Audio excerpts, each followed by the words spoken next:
Good afternoon, welcome to good health. ఈరోజు మనం asthma అలాగే ఎలర్జీస్ గురించి తెలుసుకుందాము. వీటికి సంబంధించి సిమ్టమ్స్ ఏ విధంగా ఉంటాయి, అలాగే ఎటువంటి ట్రీట్మెంట్ అందుబాటులో ఉందో తెలియచేయడానికి మనతో పాటు హోమియోకేర్ ఇంటర్నేషనల్ డాక్టర్ వరలక్ష్మి గారు ఉన్నారు. వారిని అడిగి మరిన్ని విషయాలు తెలుసుకుందాం. Hello doctor. హలో అండి. సో ఆస్తమా చాలా కామన్ అయిపోయింది. ఎవరి ఫ్యామిలీ మెంబర్స్ చూసుకున్నా ఒకరికి ఆస్తమా ఉంటుంది. అసలు ఆస్తమా రావడానికి రీజన్స్ ఏంటి, సిమ్టమ్స్ ఏ విధంగా ఉంటాయి? ముఖ్యంగా మనం ఆస్తమా అని ఎప్పుడు చెప్పుకుంటామంటే మన యొక్క రెస్పిరేటరీ సిస్టంలో ఉండేటువంటి వాయునాళాలు ఏవైతే ఉంటాయో, అంటే మన ఎయిర్ ప్యాసేజెస్ అనేటువంటివి ఒక్కొక్కసారి ఏంటంటే స్పాజంకి గురైపోయి ప్యాసేజెస్ అన్నీ కూడా కన్స్ట్రిక్ట్ అయిపోతాయి. అంటే దగ్గరికి కుషించుకుపోయినప్పుడు ఏమవుతుందంటే మనకు గాలి అనేటువంటి లోపలికి వెళ్ళటం కానీ, లోపల ఉన్నటువంటి గాలి బయటికి రావటం కానీ చాలా కష్టతరంగా మారుతుంది. అలాంటప్పుడు ఏంటంటే మనకి ఈ గాలి తీసుకుంటున్నప్పుడు వదులుతున్నప్పుడు మనకు పిలికూత లాంటి సౌండ్స్ రావడము, వీజ్ అనేది ఆస్కల్టేట్ చేసి చూసినట్లయితే వీజ్ లాంటిది కనిపించటము. ఆ తర్వాత ఎక్కువగా మనకు బ్రీదింగ్ ప్రాబ్లం ఉంటుంది, షార్ట్నెస్ ఆఫ్ బ్రీదింగ్, ఎక్కువ గాలి తీసుకోవడంలో చాలా ఇబ్బందిగా ఉండడం అనేటువంటి దాంతోపాటు అంటే దమ్ము ఆయాసంతో పాటుగా మనకు దగ్గు కూడా ఎక్కువగా ఉంటుంది. అంటే ఈ దగ్గు ఒక్కొక్కసారి ఏంటంటే కాఫ్, ప్రొడక్టివ్ కాఫ్ ఉండొచ్చు లేదా డ్రై కాఫ్ ఉండొచ్చు. కొన్నిసార్లు ఏమవుతుందంటే ఈ ఆయాసం అనేటువంటిది కానీ దగ్గు కానీ ఇది ఎక్కువగా మనకు నైట్ టైమ్స్ ఎక్కువగా ఈ ఆస్మాటిక్ కేసెస్ లోపల ఎక్కువగా చూస్తుంటాం అన్నమాట. అంటే నిద్రపోవాలంటే కూడా చాలా ఇబ్బందికరంగా మారేటువంటి పరిస్థితి ఉంటుంది. అయితే ఈ ఆస్తమా అనేటువంటిది ఎందుకు వస్తుంది, ఎలా వస్తుంది అని అంటే చూసుకున్నట్లయితే ఎక్కువగా మనం ఆస్మాటిక్ కేసెస్ కనుక చూసుకున్నట్లయితే వంశపారంపర్యత ఎక్కువగా మనకు కనిపిస్తుంటుంది. అంటే మన ఫ్యామిలీ లోపల గ్రాండ్ పేరెంట్సే కానీ మన పేరెంట్సే కానీ వాళ్ళలో కనుక ఈ ప్రాబ్లం ఉన్నట్లయితే నెక్స్ట్ జనరేషన్స్ కూడా సఫర్ అయ్యేటువంటి అవకాశం ఎక్కువగా ఉంటుంది. కొన్నిసార్లు ఏంటంటే ఆక్యుపేషనల్ ఆస్తమా అంటే మన యొక్క వృత్తిని బట్టి, అంటే మనం కొంత ఏంటంటే కొన్ని ఇండస్ట్రీస్ లోపల పనిచేసే వాళ్ళు, అంటే మెయిన్గా మనకు సిమెంట్ ఇండస్ట్రీ కానీ కొన్ని కెమికల్ ఫ్యాక్టరీస్లో కానీ అలా లేదా నూలు ఫ్యాక్టరీ లోపల అలాంటి వాటిల్లో పనిచేసే వాళ్ళ లోపల ఈ ఆస్మాటిక్ లక్షణాలు అనేటువంటివి ఎక్కువగా కనబడుతూ ఉంటాయి. అంటే జనరల్గా ఇది ఏంటంటే ఇమ్యూనిటీ అనేటువంటిది తక్కువగా ఉన్న వాళ్ళు, అంటే మెయిన్గా చిన్నప్పుడు ఎవరైతే పిల్లలుగా ఉన్నప్పుడు వాళ్ళల్లో ఎక్కువగా అలర్జిక్ కండిషన్స్ అనేవి ఎక్కువగా కనబడుతుంటాయి. అలాంటప్పుడు ఎక్కువగా మెడికేషన్స్ వాడటమే కానీ లేదా ఇన్హేలర్స్ అలాంటి వాడి ఆ ప్రాబ్లమ్ని మనం సప్రెస్ చేసినప్పుడు ఇది పెద్దగా అయిన తర్వాత లెటర్ ఆన్ ఇది ఆస్తమాకు లీడ్ అయ్యేటువంటి అవకాశం ఎక్కువగా కనబడుతూ ఉంటుంది అనమాట. ఓకే, కాల్ తీసుకుందాము. హలో. Hello madam. నమస్తే అండి. నమస్కారం మేడం. చెప్పండి, ప్రాబ్లం చెప్పండి, డాక్టర్ గారు ఉన్నారు. అదే మేడం, మాకు ఆస్తమా ఉంది మేడం. చెప్పండి. Hello madam. చెప్పండి. అదే మేడం, మాకు ఆస్తమా ఉంది, చాలా ఆయాసం వస్తుంది మేడం బాగా. ఓకే ఓకే, ఎప్పటి నుంచి ఉందండి ఈ ప్రాబ్లం మీకు? మాకు 6 months అవుతుంది madam. Only 6 months? 6 months 7 months అయింది మేడం. బాగా రన్నింగ్ చేస్తే ఆయాసం వస్తుంది మేడం అంతే. అచ్చా, ఏమన్నా మందులు వాడుతున్నారండి? ఏం లేదు మేడం, మేము వాడతలేదు. అచ్చా, మెయిన్గా అండి అంటే రన్నింగ్ చేస్తుంటే మాత్రమే ఆయాసం వస్తుంటే వేరే కారణాలు అవి ఉంటాయండి. అంటే మనకు ఊబకాయం ఉన్నా కానీ లేదంటే అదర్ ప్రాబ్లమ్స్ ఉన్నా కూడా, అంటే అనిమిక్ ఉన్నా ఇలాంటివి ఏదైనా కూడా మనకి ఆయాసం అనేది వస్తుంటుంది. మెయిన్గా ఆస్తమా కేసెస్ ఏంటంటే ఈవెన్ మనము రెస్ట్లో ఉన్నా కూడా మనకు ప్రాబ్లం అనేటువంటిది ఆయాసము, తర్వాత దమ్ము, తర్వాత ఏంటంటే మనకి ఇలాంటి లక్షణాలు అనేటువంటివి ఎక్కువగా కనబడుతుంటాయి. అంటే మీరు వీటికి హోమియోపతి లోపల చాలా చక్కటి ట్రీట్మెంట్ అనేది అవైలబుల్ ఉందండి మన ఆస్తమాకు సంబంధించి. మీరు ఒకసారి హోమియో బ్రాంచ్ని సంప్రదించవచ్చండి. Okay doctor. సో చిన్నపిల్లల్లో కూడా ఆస్తమా వస్తుంది. సో వాళ్ళల్లో సిమ్టమ్స్ ఏ విధంగా ఉంటాయి, మనకి ఎలా తెలుస్తుంది వాళ్ళకి ఆస్తమా ఉన్నట్టు? మెయిన్గా అంటే వాళ్ళలో చూసేది ఏంటంటే ఎక్కువగా రిపీట్గా వాళ్ళకి బ్రెత్లెస్నెస్, అంటే ఈ ఆయాసము దమ్ము రావటం ఒకటి. ఇంకొకటి ఏంటంటే ఎక్కువగా కాఫ్ రావడము. కాఫ్ ఏంటంటే ప్రొడక్టివ్ కాఫ్ కానీ లేదా మనకు అలర్జిక్ కాఫ్ లాగా ఎక్కువగా రావటము. పిల్లలు ఏంటంటే రాత్రులు అంటే ఎక్కువగా ఇది ఆస్తమాటిక్ అటాక్స్ అనేటువంటి డే కంటే కూడా నైట్లో ఎక్కువగా కనబడుతుంటాయి ఈ లక్షణాలు. వాళ్ళలో ఏంటంటే నైట్ టైం కంటిన్యూస్గా వాళ్ళు దగ్గటము, తర్వాత వాళ్ళు దగ్గి లోపల ఉన్నటువంటి అంతా కూడా వామిటింగ్ చేయడం అనేటువంటిది, తర్వాత రెస్ట్లెస్గా ఉండటము, నిద్రపోకుండా వాళ్ళు లేచి కూర్చుని ఛాతి పట్టుకొని కంటిన్యూస్గా దగ్గుతూ ఉండడం, ఇలాంటి లక్షణాలు ఎక్కువగా మనకు చిన్నపిల్లల్లో కనబడుతూ ఉంటాయి అన్నమాట. ఓకే, వరంగల్ నుంచి కాల్ ఉన్నారు. హలో. హలో వినోద్ గారు, నమస్తే అండి. నమస్తే అండి. చెప్పండి, ప్రాబ్లం చెప్పండి, డాక్టర్ గారు ఉన్నారు. నాకు ఆస్తమా ఉందండి. ఎప్పటి నుంచి ఉందండి? 6 years ఉందండి. ఓకే, ఏం చేస్తున్నారండి? ఏమైనా మెడిసిన్స్ వాడుతున్నారా? వాడుతున్నాం. ఇన్హేలర్ పర్మినాయిడ్ 200 అని మెడిసిన్ వాడుతున్నాం. ఓకే ఓకే, ఏం పని చేస్తుంటారండి మీరు? స్టూడెంట్. Okay okay. మెయిన్గా అంటే మనము ఆస్తమాని కనుక చూసుకున్నట్లయితే ఫస్ట్ ఏంటంటే వాళ్ళకి చిన్నతనంలో వాళ్ళకి అలర్జిక్ రైనైటిస్ ప్రాబ్లంతో సఫర్ అవ్వటం కానీ, లేదంటే వాళ్ళు స్కిన్ అలర్జీస్ ఎక్కువగా ఉన్న వాళ్ళ లోపల అంటే అటోపిక్ డర్మటైటిస్, అలర్జిక్ డర్మటైటిస్ లాంటి కండిషన్స్తో వాళ్ళు బాధపడి వాటికి ఏంటంటే అప్పుడు అలోపతిక్ ట్రీట్మెంట్ అంటే కొన్ని యాంటీ హిస్టమిన్స్ కానీ ఇంకా అదర్ లోషన్స్ కానీ అలాంటివి వాడుతూ వాటిని సప్రెస్ చేయటం వల్ల ఏమవుతుందంటే over a period of time వాళ్ళు ఈ ఆస్తమా లీడ్ అయ్యేటువంటి అవకాశం ఉంటుంది. చాలా కేసెస్లో ఏంటంటే మనం ఆస్తమాని కనుక తీసుకున్నట్లయితే ప్రీవియస్ హిస్టరీకి వెళ్ళినట్లయితే తప్పకుండా వాళ్ళలో ఏదో ఒక అలర్జిక్ కండిషన్ ఉండి ఉంటుంది, లేదంటే ఎక్కువ ఫ్యామిలీ హిస్టరీ స్ట్రాంగ్గా ఉన్న వాళ్ళ లోపల ఈ ఆస్తమా అనేటువంటిది మనం చూస్తూ ఉంటాం. అయితే దీనికి ఏంటంటే మనకు అలోపతి లోపల వాళ్ళు చేసేది ఏంటంటే బ్రాంకో డైలేటర్స్ ఇస్తూ ఉంటారు, అంటే నేజల్ స్ప్రేస్ కానీ లేదా కొన్ని మెడిసిన్స్ అనేటువంటిది ఇవ్వడం అనేది, నెబులైజేషన్ అలాంటివి వాళ్ళు ప్రిస్క్రైబ్ చేస్తూ ఉంటారు. దాంతో ఏంటంటే ఓన్లీ మనము టెంపరీగా మాత్రమే రిలీఫ్ పొందడం అనేది జరుగుతుంటుంది. అంటే లోపల ఉన్నటువంటి రూట్ కాజ్ ఏదైతే ఉందో అంటే దేనికి మనకి ఆస్తమాటిక్ అటాక్స్ ఇంత ఫ్రీక్వెంట్గా వస్తున్నాయి అనేటువంటిది మనం ట్రీట్ చేయనంత వరకు ఇది రిపీట్ అవుతూ ఉంటుంది. మన హోమియోపతిలో ఏంటంటే మెయిన్గా మనము వాళ్ళలో ఒక పేషెంట్ కంప్లైంట్ చేసేటువంటి లక్షణాలతో పాటు వారి యొక్క మెంటల్ ఫిజికల్ కండిషన్స్ తీసుకొని మనం ఇచ్చేటువంటి ట్రీట్మెంట్ వలన ఏమవుతుందంటే వాళ్ళ యొక్క రూట్ కాజ్ అనేటువంటిది ట్రీట్ చేయడం అనేది జరుగుతుంటుంది. దానివల్ల వాళ్ళు వాడేటువంటి స్ప్రేస్ ఏవైతే ఉన్నాయో, తర్వాత బ్రాంకో డైలేటర్స్ ఏవైతే ఉన్నాయో వాటిని మినిమైజ్ చేస్తూ దాన్ని కంప్లీట్గా అవాయిడ్ చేసి ఓన్లీ మన మెడికేషన్ మీద వాళ్ళని ఉంచడం అనేది జరుగుతుంటుంది. ఇది కూడా కొంతకాలం మనము కంటిన్యూ చేసిన తర్వాత కంప్లీట్గా ఇది కూడా స్టాప్ చేయాల్సిన అవసరం వచ్చేస్తుంది. అంటే కంప్లీట్గా క్యూర్ అనేటువంటిది అంటే ఆస్తమా అనేటువంటిది పర్మనెంట్గా దూరం అయ్యేటువంటి అవకాశాలు హోమియోపతి లోపల ఎక్కువగా కనబడతాయి. ఓకే, నెక్స్ట్ కాల్ తీసుకుందాము. హలో హలో, చెప్పండి, ప్రాబ్లం చెప్పండి, డాక్టర్ గారు ఉన్నారు.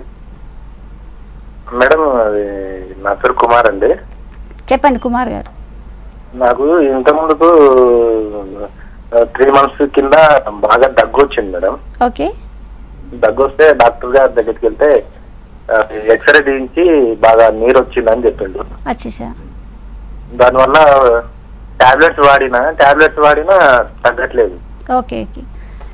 అట్నే దగ్గు అట్లే కంటిన్యూగా వస్తుంది మేడం. టాబ్లెట్స్ వాడినప్పుడు తగ్గుతుంది, వాడినప్పుడు కంటిన్యూగా వస్తుంది. ఓకే, ఎక్స్రే ఏమైనా తీయించారా అండి? ఎక్స్రే టెస్టులు ఏమైనా చేయించారా? ఎక్స్రే తీయించినా అండి. ఓకే, రిపోర్ట్స్ ఒకసారి తీసుకొని ఒకసారి హోమియో బ్రాంచ్ని సంప్రదించండి. దీనికి సంబంధించి మంచి మెడిసిన్స్ ఉన్నాయండి. మళ్ళీ ఈ ప్రాబ్లం అనేటువంటి రికర్ కాకుండా మన మెడికేషన్ ఇవ్వచ్చండి దీనికి. ఓకే డాక్టర్, సో ఆస్తమా ఉన్న వాళ్ళు ఎటువంటి విషయాలలో కానివ్వండి, ఫుడ్ ఐటమ్స్లో కానివ్వండి అవాయిడ్ చేయాలంటారు?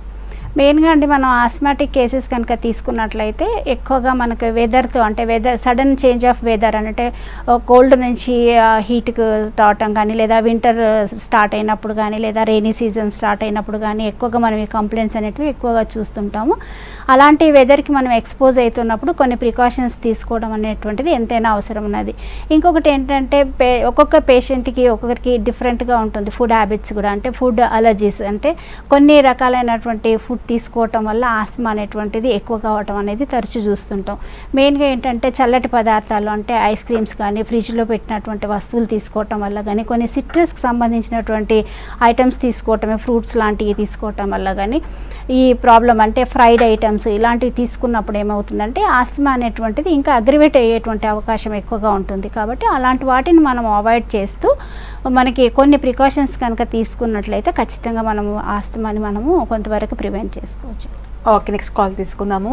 హలో మేడం గారు, చెప్పండి, ప్రాబ్లం చెప్పండి, డాక్టర్ గారు ఉన్నారు. ఇదేనండి ఇప్పుడు లైవ్ వస్తుంది కదండి. చెప్పండి. అదేనండి ఆవేశం వస్తున్నాయి. మీకు ఆస్తమా ఉందండి? ఉందండి. ఓకే, ఎప్పటి నుంచి ఉందండి? మీ ప్రాబ్లం చెప్పండి, తగ్గించి మాట్లాడండి. సౌండ్ తగ్గించామండి. చెప్పండి, ఇప్పుడు ప్రాబ్లం చెప్పండి. చెప్పండి, ప్రాబ్లం చెప్పండి. అదే ఆవేశం అంటే ఇటువంటి వస్తున్నాయండి. టీవీ వాళ్ళు తగ్గించాలండి. కోటేశ్వరరావు గారు, మీరు ఏమైనా పరీక్షలు చేయించారా? రక్త పరీక్షలు కానీ ఎక్స్రే లాంటివి ఏమైనా చేయించారండి? చేయించాం.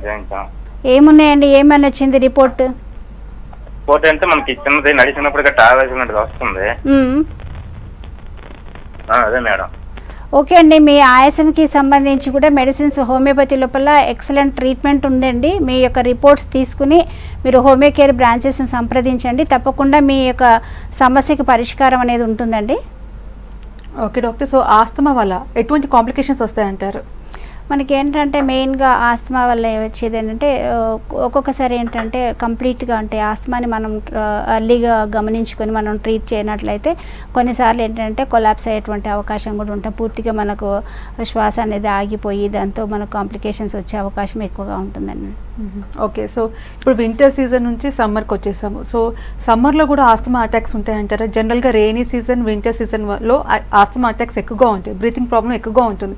సమ్మర్లో కూడా ఉంటుందంటారా? ఎలా ఉంటుంది సమ్మర్లో?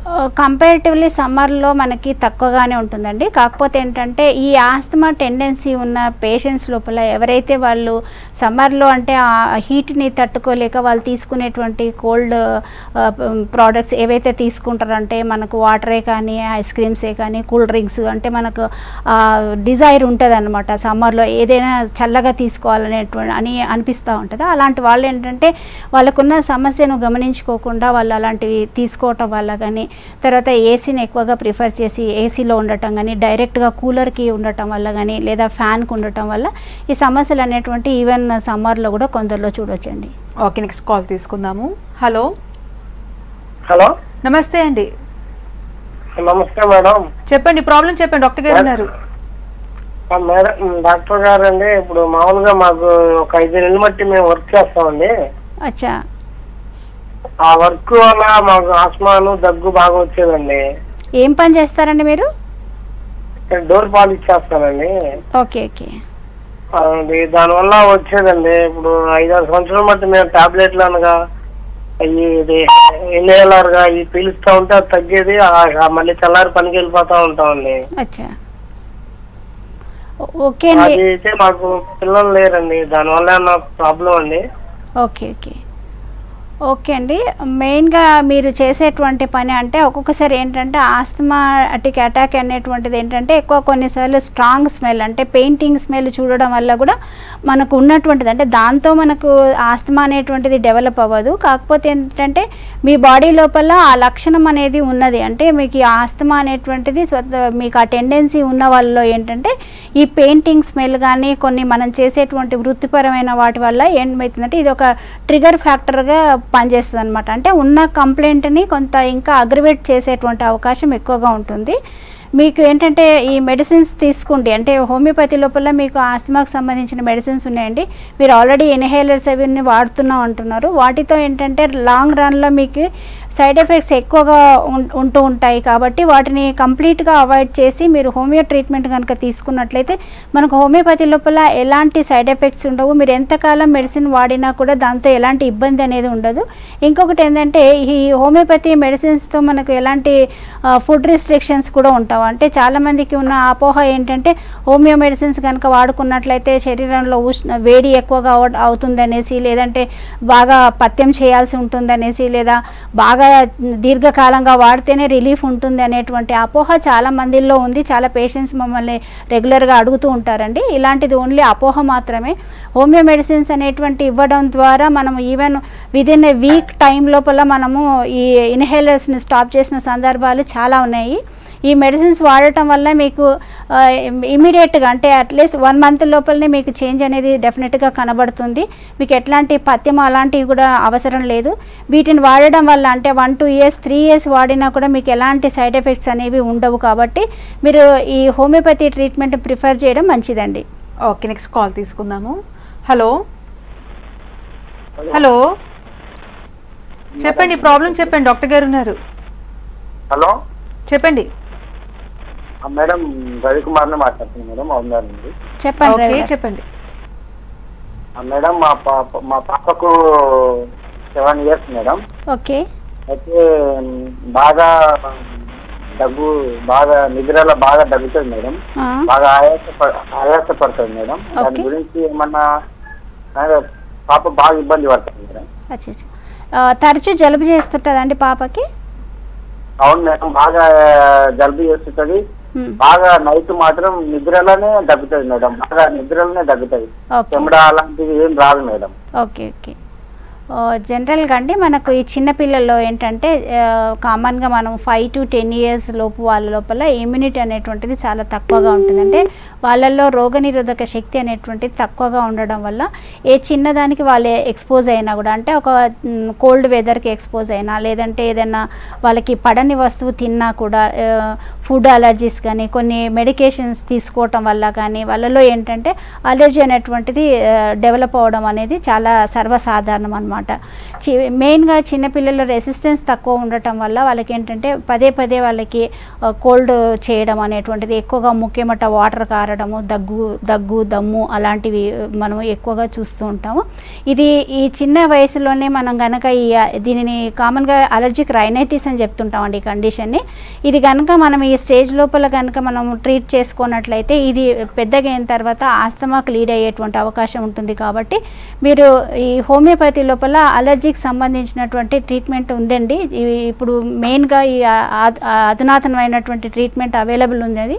దాన్ని మీరు అవైల్ చేసుకున్నట్లయితే మీ పాపకు పూర్తిగా ఆ సమస్య నుంచి బయటపడవచ్చు. మళ్ళీ అది ఆ సమస్య అనేటువంటిది పునరావృతం కాకుండా మన మెడిసిన్స్ అనేటువంటిది ఇస్తాం. అంటే మీకున్న ప్రాబ్లం అనేటువంటిది మళ్ళీ రిపీట్ అవ్వకుండా, ఇంకోటి అది సివియర్గా మారకుండా ఉండడానికి మన మెడిసిన్స్ అనేటువంటిది ఇవ్వడం జరుగుతుంది. ఇంకొకటి చిన్నపిల్లల్లో ఏంటంటే ఇమ్యూన్ని బూస్టప్ చేసే విధంగా మనము హోమియోపతి మెడిసిన్స్ ఇస్తాం. కాబట్టి not only for allergic rhinitis, asthma, ఇంకా అదర్ కండిషన్స్ కూడా తను ఎక్స్పోజ్ అయినా కూడా తనకు వెంటనే ఏది జబ్బు రాకుండా ఉండడం కోసం వాళ్ళ యొక్క రోగనిరోధక శక్తిని పెంచే విధంగా మనం మందులు ఇవ్వడం అనేది జరుగుతుంటుంది. ఒకసారి మీ పాపని బ్రాంచ్కి తీసుకొని వచ్చినట్లయితే అక్కడ ఉన్న డాక్టర్ మీకు సరైన సలహా ఇస్తారండి. ఓకే, నెక్స్ట్ కాల్ తీసుకుందాము. హలో. Hello madam. నమస్తే అండి, శేఖర్ గారు. నమస్తే మేడం. చెప్పండి, ప్రాబ్లం చెప్పండి, డాక్టర్ గారు ఉన్నారు. మేడం, మా బాబుకు యూరిన్ పోతుండే, ఇట్లా డ్రాప్ పడుతుంటది తెలియకుండా మేడం. Okay okay. చుక్కు పడుతుంటది మా బాబుకు. ఓకే, ఎప్పటి నుంచి ఉందండి ఈ ప్రాబ్లము? మేడం మా బాబు పుట్టి నుంచి మేడం, చిన్నప్పటి నుంచి. ఎంత ఏజ్ అండి మేడం? మేడం బాబు పేరు గౌతమ్ మేడం. కాదండి, బాబుకి ఎంత వయసు ఉంది? బాబుకు 10 సంవత్సరం మేడం. 10 సంవత్సరం. చూపించారండి, ఏమైనా పరీక్షలు చేయించారా? మేడం మేడం చేపితే మేడం. ఓకే అండి, మెయిన్గా ఇది ఈ సమస్య అనేటువంటిది ఇది బ్లాడర్ లోపల ఉండే మజిల్స్ లోపల మజిల్లో వీక్నెస్ ఉండడం వల్ల ఈ కాంట్రాక్షన్ కాకపోవడం, అంటే కంట్రోల్ అనేటువంటిది తప్పడం వల్ల, అంటే మనకు ఇన్వాలంటరీగా యూరిన్ అనేటువంటిది జరగడం అనేది ఉంటుంది. మీరు ఒకసారి బాబుని తీసుకొని బ్రాంచ్కి సంప్రదించండి. ప్రాబ్లం ఏంటి తరోగా చూసి, అంటే మీ ఇన్వెస్టిగేషన్స్ని కూడా ఏంటి ప్రాబ్లం అనేది చూసుకొని దానికి అనుగుణంగా మనం ట్రీట్మెంట్ చేయాల్సి ఉంటుందండి. ఓకే డాక్టర్, సో ఎలర్జీస్ గురించి చెప్పండి. ఎలర్జీస్లో టైప్స్, అలాగే వాటి సిమ్టమ్స్ చెప్పండి. మెయిన్గా అలర్జీ అంటే ఏంటంటే, అంటే మన జనరల్గా మన శరీరం లోపల ఉండేటువంటి ఇమ్యూన్ సిస్టమ్ ఏదైతే ఉందో అది ఒక డిఫెన్స్ మెకానిజం లాగా మనకు పనిచేస్తుంటుంది. అంటే బయట నుండి వచ్చేటువంటి మనకి ఎన్నో బ్యాక్టీరియా కానీ, ఎంతో పొల్యూషన్ని, తర్వాత వైరస్ని ఎన్నో కూడా మన బాడీ లోపల ఎంటర్ అవుతుంటాయి. అంటే మనం తీసుకునే ఫుడ్ ద్వారా కానీ, మనం తీసుకునే వాటర్ ద్వారా కానీ, మనం పీల్చేటువంటి గాలి ద్వారా కానీ, మనం వేసుకునే దుస్తుల ద్వారా కూడా మనకు కొంత అలర్జెన్స్ అనేటువంటి బాడీ లోపల ఎంటర్ అవుతూ ఉంటాయి. నిరంతరం ఇవి లోపలికి ప్రవేశించే ప్రయత్నం జరుగుతూనే ఉంటుంది. అలాంటప్పుడు ఏంటంటే మన యొక్క ఇమ్యూన్ సిస్టమ్ ఏదైతే ఉందో అది ఒక డిఫెన్స్ మెకానిజం లాగా వాటిని బయటికి పారదోలడం అనేది జనరల్గా జరుగుతుంటుంది. ఇది ఒక ఫిజియలాజికల్ ఫెనామినా. అయితే ఎవరిలో అయితే కనుక ఈ ఇమ్యూన్ సిస్టమ్ అనేటువంటి ఇమ్యూనిటీ అనేటువంటిది తక్కువగా ఉంటుందో, వీక్ ఉంటుందో, వాళ్ళల్లో ఏంటంటే ఎప్పుడైతే వీళ్ళు ఈ అలర్జెన్స్కి ఎక్స్పోజ్ అవుతారో, అంటే సడన్ చేంజ్ ఆఫ్ వెదర్ కావచ్చు, పొల్యూషన్ కావచ్చు, లేదా కొన్ని కెమికల్స్కి ఎక్స్పోజ్ కావడం కావచ్చు, కొన్ని రకాలైనటువంటి ఫుడ్ కావచ్చు, కొన్ని రకాలైన మెడిసిన్స్ వల్ల కావచ్చు, వాళ్ళల్లో ఏంటంటే ఒక హైపర్ రియాక్షన్ అనేటువంటిది స్టార్ట్ అవుతుంది. అంటే మన శరీరము ఓవర్గా స్పందించడం వల్ల కొన్ని యాంటీబాడీస్ అనేటువంటివి ఎక్కువగా రిలీజ్ అవ్వడం అనేది జరుగుతుంది. ఆ యాంటీబాడీస్ ఎక్కువగా రిలీజ్ అయినప్పుడు ఎక్కువ కెమికల్స్ అనేటువంటివి రిలీజ్ అవుతాయి. మెయిన్గా హిస్టమిన్, బ్రాడెక్లిన్, సెరటోనిన్ అనేటువంటి కెమికల్స్ ఎక్కువ రిలీజ్ అవ్వడం జరుగుతుంటుంది. ఈ కెమికల్స్ ఏంటంటే కొన్నిసార్లు ముక్కులో డిపాజిట్ అవ్వచ్చు, కొన్నిసార్లు కళ్ళల్లో డిపాజిట్ అవ్వచ్చు, కొన్నిసార్లు మన చర్మం పైన డిపాజిట్ అవ్వచ్చు. ఒకవేళ కనుక ఈ కెమికల్స్ కళ్ళల్లో కనుక డిపాజిట్ అయితే కళ్ళంతా కూడా ఎర్రగా అవ్వడము, దురద పెట్టడము, కళ్ళెమ్మట వాటర్ రావడం లక్షణాలు చూస్తుంటాం. అదేవిధంగా ముక్కులో డిపాజిట్ అయినట్లయితే ఎక్కువగా ముక్కు ఎక్కువ ఇరిటేషన్కి గురవ్వడం, అంటే దురద పెట్టడము, తర్వాత తుమ్ములు వెంట అంటే ఒక 10-20 తుమ్ములు రావడము, ముఖ్యమైన వాటర్ రావడము, ఇలాంటివి చూస్తుంటాం. దాన్ని మనం అలర్జిక్ రైనైటిస్గా చెప్పుకుంటాం. అదేవిధంగా ఈ కెమికల్స్ మనం స్కిన్ పైన చూసినట్లయితే ర్యాష్, అంటే పింక్ కలర్ కానీ బ్రౌన్ కలర్ కానీ ర్యాష్ రావడం, చిన్న కానీ పెద్దగా కానీ దద్దుర్లు రావడము, విపరీతమైన ఇచ్చింగ్ ఉండడము, ఇలాంటి లక్షణాలు చూస్తూ ఉంటాం. దాన్ని అలర్జిక్ డెర్మటైటిస్ అంటాము. ఇలా రకరకాలైనటువంటి అలర్జీస్ను మనం గమనిస్తూ ఉంటాం అన్నమాట. ఓకే, నెక్స్ట్ కాల్ తీసుకుందాము. హలో మేడం, చెప్పండి, ప్రాబ్లం చెప్పండి, డాక్టర్ గారు ఉన్నారు. ఏం లేదు మేడం, నాకు ఒక 6 months నుంచి ఫస్ట్ టైఫాయిడ్ అని వచ్చింది మేడం. రిజల్ట్గా మేడం చెప్పండి, వింటున్నామండి. టైఫాయిడ్ వచ్చింది. దాంట్లోనే మళ్ళీ జాండీస్ అని చూపించింది. ఇప్పుడు జాండీస్ నార్మల్ అయింది ఆగస్ట్ నుంచి. జాండీస్ నార్మల్ అయింది. ఇప్పుడు ఏం టైఫాయిడ్ అని చెప్తున్నారు డాక్టర్. టైఫాయిడ్ నార్మల్ ఎంత మేడం, ఎంత ఉండాలి మేడం? 1:20 ఉండాలండి. మీకు ఎంత ఉందండి? నాకు ఇప్పుడు ఓహెచ్ అనేది 1.16 వస్తుంది మేడం.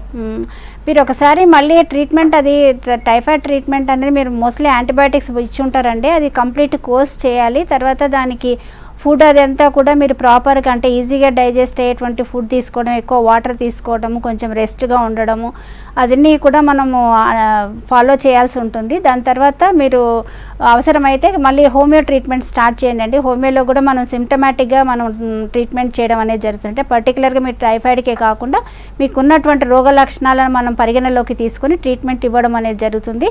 ఈ టైఫాయిడ్ చాలా మందిలో ఏంటంటే ఒకసారి వస్తుంది, వాళ్ళు మెడికేషన్ తీసుకుంటారు, ఆ తర్వాత మళ్ళీ కొంత గ్యాప్ తర్వాత మళ్ళీ రిపీట్ అయ్యేటువంటి కేసెస్ చాలా చూస్తూ ఉంటాం. కాబట్టి మీరు హోమియోలో కనుక ట్రై చేసినట్లయితే మళ్ళీ ఈ టైఫాయిడ్ యొక్క లక్షణాలు మళ్ళీ కనపడకుండా దాని నుండి వచ్చేటువంటి పర్యవసానాలు కూడా మనం అడ్డుకోవడానికి అవకాశం ఉంటుందండి. ఓకే, నెక్స్ట్ కాల్ తీసుకుందాము. హలో హలో హలో చెప్పండి, ప్రాబ్లం చెప్పండి, డాక్టర్ గారు ఉన్నారు. హలో చెప్పండి మేడం, నాకు 1 year నుంచి అస్తమా ఉందండి. ఓకే, ఏం వాడుతున్నారండి? మెడిసిన్స్ ఏమైనా వాడుతున్నారా? నేనా అండి, ఎసిప్లో 500 mg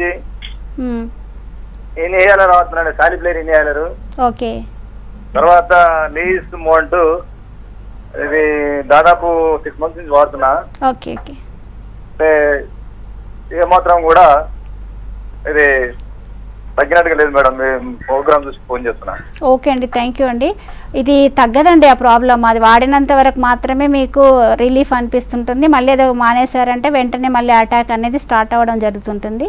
హోమియోలో మీరు కనుక ప్రయత్నించినట్లయితే మనం ఇచ్చేటువంటి కాన్స్టిట్యూషనల్ మెడిసిన్ ద్వారా మీ యొక్క సమస్య పూర్తిగా పరిష్కరించవచ్చండి. అంటే మళ్ళీ మీకు ఇది రిపీట్ అవ్వకుండా, అంటే మళ్ళీ రాకుండా ఉండడం కోసము ఇంకొకటి ఏంటంటే మీరు వాడేటువంటి ఇన్హేలర్స్, ఈ మెడికేషన్ ఏదైతే ఉందో దానివల్ల ఏంటంటే మనము లాంగ్ టైం వాడినట్లయితే వాటితో వచ్చేటువంటి సైడ్ ఎఫెక్ట్స్ ఎక్కువగా ఉంటాయి. కాబట్టి మనం వాటి మీద డిపెండ్ అవ్వలేము.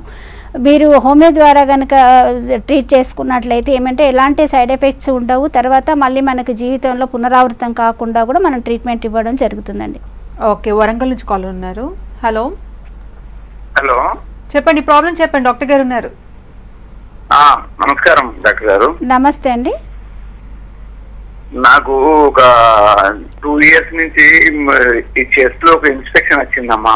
ఓకే, ఆ ఇన్స్పెక్షన్ గురించి చాలా హాస్పిటల్ తిరిగినా ఎవ్వరు కూడా అది టీబీ కొనాలని మందులు వాడినా, ఆ తర్వాత క్యాన్సర్ అంటే క్యాన్సర్ కాదు, ఏ డయాగ్నోస్ చేసినా కూడా ఏది రిపోర్ట్ రాలే.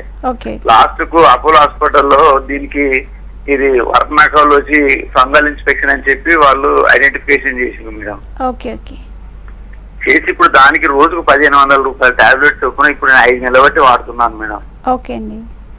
అసలు ఇది ఇంకా ఎన్నాళ్ళు ఇట్లా వాడాల్సి వస్తుంది నాకు అర్థమైతే లేదు. ఒక రోజు ప్రతిరోజు 250 mg పొద్దున, 250 mg సాయంత్రం వేసుకోవాలి. అది ఒక టాబ్లెట్ రెడ్డి బాపతి ఒక 550 రూపాయలు ఒక టాబ్లెట్ ఉంటుంది అన్నట్టు. అట్లా వాడుతున్నాను. అయితే అది మళ్ళీ బంద్ చేస్తే మళ్ళీ పాత లెక్కనే మళ్ళీ నొప్పి. అసలు ఆ ఇన్స్పెక్షన్ పొజిషన్ ఏంది, అట్లా ఏమన్నా మెడిసిన్ ఏమైనా హోమియోపతిలో మనకి ఏమైనా దొరకడానికి అవకాశం ఉందా? కాస్ట్లీ అంటే సరే ఇన్నాళ్ళంటే పెట్టుకోవాలని పెట్టుకోవడం అనేది నా నుంచి అయ్యేటట్లేదు. అసలు రేపు బ్రతుకుతున్నా లేదా అనేది ఒక పెద్ద ఇబ్బంది, ఇది ఒక టెన్షన్ అయిపోయింది మేడం. ఇప్పుడు అయితే వాడిన రోజులు అయితే బాగానే ఉంది, ఇప్పుడు కొంచెం సెట్ అయినాను బాగానే. కానీ అది బంద్ చేస్తే మళ్ళీ ఏమో వస్తుందేమో అని భయం అవుతున్నది. మీ ఏజ్ ఎంత అండి? నా ఏజ్ 62 ఉంటుంది. మీకు ప్రాబ్లం ఎలా స్టార్ట్ అయిందండి ఇది? ఫస్ట్ ఇది ప్రాబ్లము ఇక్కడ చెస్ట్ వెనకాల ఒక లోపలనే బాగా ఇట్లా పొడిచినట్టుగా బాగా అవస్థ, విపరీతమైన అవస్థ అయ్యేది. ఆ తర్వాత డాక్టర్ దగ్గరికి అంటే సిటీ డయాగ్నోస్ చేశారు, దాన్ని టెస్టులు చేశారు, బ్యాప్సీ పంపారు. బ్యాప్సీ పంపితే కూడా ఏం రాలేదు. ఎక్కడ కూడా క్యాన్సర్ లేకుంటే టీబీ, ఈ రెండింటినే చూసిన తప్ప ఇంకా దాని గురించి ఆలోచించలేదు. ఆఖరికి తీవ్ర స్థాయికి చచ్చిపోయే స్థాయికి పోయినప్పుడు అపోలో హాస్పిటల్లో నరితా సుబ్బేటి అని ఆమె దగ్గర పోతే ఇది వర్కనాలజీ ఫంగల్ ఇన్స్పెక్షన్ అయ్యా, ఇది బాగా కాస్ట్లీ మెడిసిన్స్ కొన్నాళ్ళు వాడితే తగ్గుద్ది అని అన్నది. ఆ మెడిసిన్స్ పెట్టిన కాంచి డౌన్ఫాల్ అప్పటి నుంచి తగ్గింది. కానీ ఆ మెడిసిన్స్ ఇప్పటికి కూడా కంటిన్యూ చేస్తున్నాను. కానీ అది హోమియోలో ఏమన్నా మళ్ళీ మనకు ఉన్నది అట్లాంటి అవకాశం, లేకపోతే అసలు ఎట్లా బ్రతకడం కష్టం అనిపిస్తుంది. ఓకే అండి, ఏం లేదు, మీరు మీ దగ్గర ఉన్నటువంటి ఇన్వెస్టిగేషన్స్ తీసుకురండి అండి, రిపోర్ట్స్ ఉంటాయి కదా అవి తీసుకురండి. ఇంకోటి మీ సిమ్టమ్స్ బట్టి మీ సిమ్టమ్స్ని ఆధారంగా చేసుకొని, అంటే మీకు ఉన్నటువంటి రోగ లక్షణాలు ఏవైతే ఉన్నాయో వాటిని ఆధారంగా చేసుకొని మనం హోమియో ట్రీట్మెంట్ అనేది ఇవ్వచ్చండి. మెయిన్గా ఏంటంటే మనం హోమియోపతిలో దీనికి ట్రీట్మెంట్ ఉన్నది, దీనికి ట్రీట్మెంట్ లేదని చెప్పడానికి వీల్లేదండి. ఎందుకంటే మనం సిమ్టమ్స్ని తర్వాత మైండ్ని ఫిజిక్ని బేస్ చేసుకొని మనం ట్రీట్మెంట్ ఇవ్వడం అనేది జరుగుతుంది. కాబట్టి ఖచ్చితంగా మనం ట్రై చేయొచ్చండి. మీరు వాడుతున్న మెడికేషన్తో పాటు కొన్ని రోజులుగా మన మెడిసిన్ కూడా వాడండి. ఫలితాలు చక్కగా ఉన్నట్లయితే ఆ మెడికేషన్ మీరు ఇప్పుడు ముందు వాడుతున్నది ఏదైతే ఉందో దాని డోసు తగ్గించడమో లేకపోతే ఆ మెడిసిన్ తగ్గించడం అనేది చేసుకోవచ్చు. హోమియోపతి లోపల చాలా అద్భుతమైన రిజల్ట్స్ మనం ఎక్స్పెక్ట్ చేయొచ్చండి. ఎలాంటి జబ్బుకైనా కూడా మనకి వండర్ఫుల్గా యాక్ట్ చేస్తాయండి మెడిసిన్స్. ఒకసారి ట్రై చేయండి మీరు కూడా. ఓకే డాక్టర్, సో ఆస్తమా ఎలర్జీకి సంబంధించి ఇమ్యూనిటీ ఎవరికైతే తక్కువ ఉంటుందో వాళ్ళకి త్వరగా వచ్చే ఛాన్సెస్ ఉంటాయి. సో హోమియోపతిలో మెడిసిన్ ఏ విధంగా ఉంటుంది, అంటే ఇమ్యూనిటీ పెంచే విధంగా ఉంటుందా? మెయిన్గా అండి మనం ఇచ్చేటువంటి మెడిసిన్ అనేటువంటిది ఒక సిమ్టమ్ కానీ ఒక డిసీజ్ కానీ మెడిసిన్ ఇవ్వడం అనేది హోమియోపతి లోపల, అంటే ఎస్పెషల్లీ మన హోమియో కేర్లో మనం అలాంటి ట్రీట్మెంట్ అనేది ఇవ్వడం జరగదు. ఎందుకంటే మనం ఇచ్చేటువంటి ట్రీట్మెంట్ అంతా కూడా కాన్స్టిట్యూషనల్ ట్రీట్మెంట్ ఇస్తాం. అంటే జబ్బు ఏదైనప్పటికీ కూడా వాటి యొక్క లక్షణాలను మాత్రమే మనం పరిగణలోకి తీసుకుంటాము, అది ఏదైనా కావచ్చు. తర్వాత ఒక పేషెంట్ యొక్క మైండ్ని తర్వాత ఫిజికల్ సిమ్టమ్స్ని ఆధారంగా మన మెడిసిన్ అనేటువంటిది ఇవ్వడం జరుగుతుంది. అలా చూస్ చేసి మెడిసిన్ ఎప్పుడైతే మనము పేషెంట్కి ఇంట్రడ్యూస్ చేస్తామో దానివల్ల ఏమవుతుందంటే మెయిన్గా ఇమ్యూన్ సిస్టమ్ అనేటువంటిది ఇంప్రూవ్ అవుతుంది. అంటే ఇమ్యూన్ని మనము ఎన్హాన్స్ చేస్తాము. అంటే దాంతో ఈ ఇమ్యూన్ బూస్టప్ అవ్వడం వలన వాళ్ళు ఏంటంటే ఎలాంటి ఇన్ఫెక్షన్కైనా ఎలాంటి దానికైనా తట్టుకునేటువంటి శక్తి వాళ్ళ లోపల పెరుగుతుంది. అంటే వాళ్ళకు సమస్య ఏదైనా కూడా వాళ్ళు తట్టుకోగలరు, దానిని ఎదిరించగలిగేటువంటి శక్తిని మనం ఇస్తున్నాం ఈ మెడిసిన్స్ ద్వారా. ఆ వేలో మనము ట్రీట్మెంట్ ఇస్తుంటాం. కాబట్టి పిల్లల్లో ఎందుకు మనం ప్రిఫర్ చేస్తామంటే నా యొక్క సిన్సియర్ అడ్వైజ్ ఏంటంటే పిల్లలకి ఒక 12-13 సంవత్సరాల వరకు కూడా ఎలాంటి అలోపతిక్ మెడిసిన్ వాడకుండా ఓన్లీ హోమియోపతి మెడిసిన్ కనుక ఇప్పిస్తూ వచ్చినట్లయితే వాళ్ళలో ఇమ్యూన్ సిస్టమ్ అనేటువంటిది చాలా బ్రహ్మాండంగా ఉంటుంది. ఇంకొకటి వాళ్ళు ఫ్యూచర్లో కూడా అంటే చిన్న ఏజ్ లోపల బీపీ, షుగర్, తర్వాత థైరాయిడ్ ఇలాంటి ప్రాబ్లమ్స్కి వాళ్ళు ఎదుర్కోకుండా ఉండడానికి కూడా ఈ హోమియోపతి మెడిసిన్ అనేటువంటిది కాన్స్టిట్యూషనల్ మెడిసిన్ అనేటువంటిది హెల్ప్ అవుతుంది. కాబట్టి మ్యాక్సిమం మనము అదర్ సిస్టమ్ ఆఫ్ మెడిసిన్స్ని అవాయిడ్ చేసి హోమియోపతిని ఫాలో చేస్తే కనుక ఫ్యూచర్ బాగుంటుందండి. సో ఓవరాల్గా ఎలర్జీస్ అలాగే ఆస్తమాకి సంబంధించి హోమియోపతిలో మంచి ట్రీట్మెంట్ అందుబాటులో ఉందని చెప్తున్నారు. థ్యాంక్ యూ సో మచ్ అండి. Thank you. ఇది వాళ్ళ good health. Keep watching V6 news.